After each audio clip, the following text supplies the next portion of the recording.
Is your 2006 Mazda 6 key fob not working?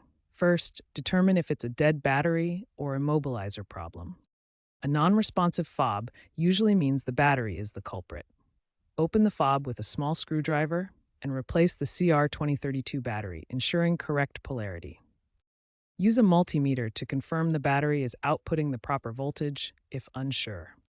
If the lock-unlock buttons still don't work after a battery replacement, or if the theft light flashes, the immobilizer system likely needs a relearn or reset.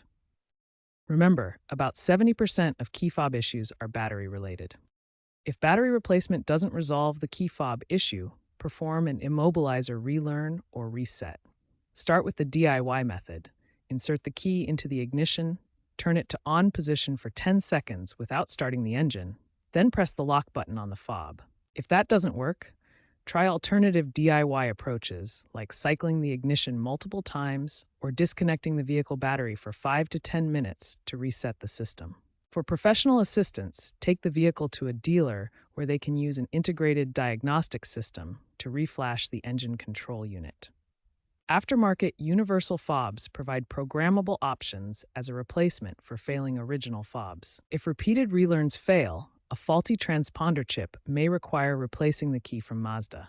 Be careful to avoid short-circuiting the chip during handling. For Mazda models from 2019 and newer with digital or smart key systems, consult the manufacturer's information for specific procedures.